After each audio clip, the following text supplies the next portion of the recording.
Hi guys, this is advocate Rukhsar Ahmed and welcome to my channel learn law. Friends, जब से lockdown लगा है लगभग मार्च से सभी व्यापार बंद हैं। लोग नौकरियों पर नहीं जा पा रहे हैं। कुछ हद तक वर्क फ्रॉम होम शुरू हुआ है।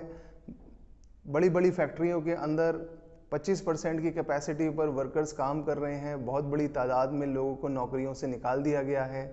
जो लोग नौकरी कर भी रहे हैं उनको डिडक्टेड सैलरी मिल रही है। कोई 50% सैलरी ले रहा है, कोई 40% किसी को सैलरी मिल रही है। और पूरे देश के अंदर नो डाउट कोविड-19 की वजह से इकोनॉमी भी डाउन हुई है।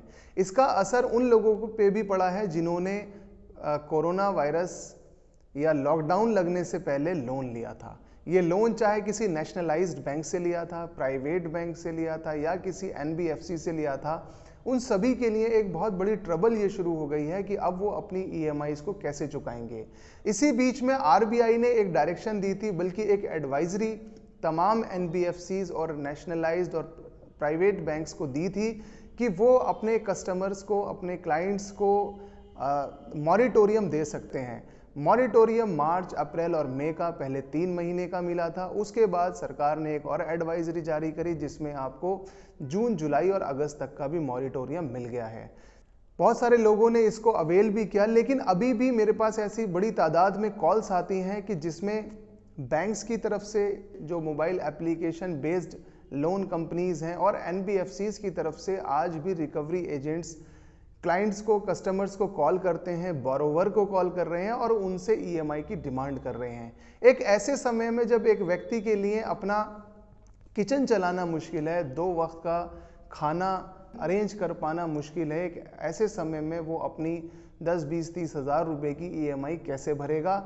और ये रिकवरी एजेंट्स उस व्यक्ति को इतना हरास कर रहे हैं, इतना मेंटली उसको परेशान करते हैं, बल्कि उस व्यक्ति को ही परेशान नहीं करते बल्कि उसके घर वालों को, उसके रिश्तेदारों को और उसके पड़ोसियों तक को वो अप्रोच करते हैं, उन्हें कॉल करते हैं और उनके घरों पर आकर भी उस व्यक्ति के साथ बदतमीजी की जाती है। फ्रेंड्स, ये एक ऐसा वक्त है जब ऑलरेडी पूरी इंडिया में करोड़ों लोग डिप्रेशन में हैं अपनी इकोनॉमिक फॉल डाउन की वजह से। और ऐसे समय में जब कोई व्यक्ति आपको फ़ोन पर गाली देता है, आपको घर पर आकर धमकी देता है या आपके पड़ोसियों से, आपके रिश्तेदारों से आपकी इज्जत के साथ वो खिलवाड़ करता है, तो अब सिचुएशन बहुत ज़्यादा गंभीर हो जाती है। लोग मुझसे पूछते हैं कि मेरे क्लाइंट्स, मेरे व्यूवर्स मुझसे पूछते हैं कि सर इसका समाधान क्या है। फ्रेंड्स, अभी जो यहाँ पर आज हम डिस्कस कर रहे हैं कि ऐसे समय में जब मॉरिटोरियम भी आपको कोई एनबीएफसी नहीं दे रही है और आपके पास ईएमआई देने के लिए भी पैसे नहीं है, अब आपको क्या करना है।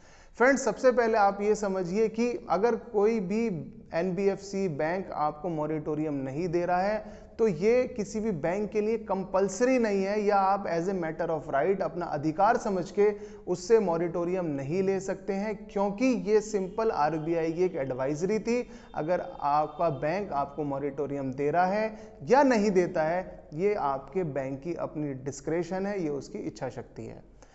फ्रेंड्स, जो कंपनीज आपको मॉरिटोरियम नहीं दे रही हैं उनके रिकवरी एजेंट्स आपको कॉल कर रहे हैं, आपको परेशान कर रहे हैं। अब ऐसी सिचुएशन में आपको क्या करना है। फ्रेंड्स, अगर कोई भी रिकवरी एजेंट लगातार आपको कॉल कर रहा है, आपको धमकी दे रहा है, परेशान कर रहा है, तो किसी भी रिकवरी एजेंट के लिए आपसे पैसा रिकवर करने के लिए जब आप एग्रीमेंट बनाते हैं, जब आप बैंक से लोन लेते हैं और आप एक एग्रीमेंट बनाते हैं बैंक के साथ, तो उसमें कहीं पर भी ये कंडीशन नहीं होती है कि आप मुझे फ़ोन पर गाली बककर पैसा मुझसे रिकवर कर सकते हैं, या आप मेरे पड़ोसी जिसका मेरी ज़िंदगी से कोई लेना देना नहीं है, मेरे लोन से कोई लेना देना नहीं है, ना वो मेरे लोन के अंदर को बोरोवर है, ना वो मेरे लोन के अंदर गारंटर है, ना मैंने उसकी कोई श्योरिटी दी है, उस व्यक्ति को आप कॉल कर कर मेरा रेफरेंस देकर आप मुझसे पैसा रिकवर नहीं कर सकते। ऐसा कोई प्रोविजन कानून के अंदर नहीं है।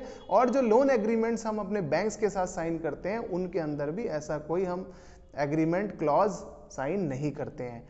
फ्रेंड्स, अगर बहुत ज़्यादा आपके ऊपर कोई प्रेशर बनाया जा रहा है तो सिंपल आप अपने रिकवरी एजेंट से या बैंक के स्टाफ से कह सकते हैं कि आप due process of law follow करके, यानी कि कानून का जो सही तरीका है उसे अपनाकर आप मुझसे जैसे पैसा रिकवर कर सकते हैं कर लीजिए।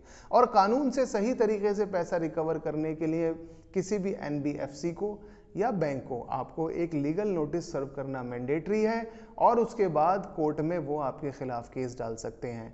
फ्रेंड्स, लीगल नोटिस भेजने में और कोर्ट में केस डालने में थोड़ा बहुत वक्त लगता है। तमाम इंडिया की कोर्ट्स आजकल बंद हैं, कहीं पर भी इमरजेंसी वर्क छोड़कर काम नहीं हो रहा है, एडवोकेट्स भी अपने अपने घरों पर हैं, इसलिए इस वक्त लीगल नोटिस भेजना भी सभी के लिए, सभी बैंक्स के लिए पॉसिबल नहीं है और कोर्ट में केस फाइल करना भी आसान बल्कि पॉसिबल नहीं है। इस वक्त डिस्ट्रिक्ट कोर्ट्स के अंदर सिर्फ केस फाइल हो रहे हैं, फिजिकल फाइलिंग हो रही है, लेकिन उनमें अभी भी डेट्स नहीं मिल रही है क्योंकि कोर्ट्स बंद हैं।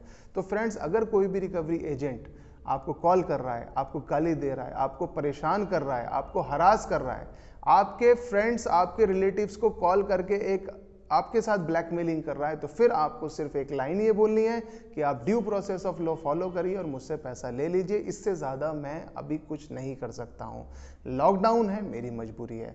फ्रेंड्स, यही वो समाधान है जिसको अपना के आप कुछ वक्त आप गेन कर सकते हैं, आप बाई कर सकते हैं। इससे रिलेटेड भी अगर आपके जहन में कोई ऐसी सवाल है जो अभी भी इनकम्प्लीट है, आप पूछना चाहते हैं मुझसे, आप मुझसे इनबॉक्स में लिखिए या मेरे से आप कंसल्टेशन करिए, मैं आपका उसको रिप्लाई करने की कोशिश करूंगा। और लास्ट में मेरी आपसे रिक्वेस्ट है, अगर आपको मेरी ये वीडियो अच्छी लगी हो तो प्लीज़ इसे लाइक करें, शेयर करें और मेरे चैनल को सब्सक्राइब करें। Thank you.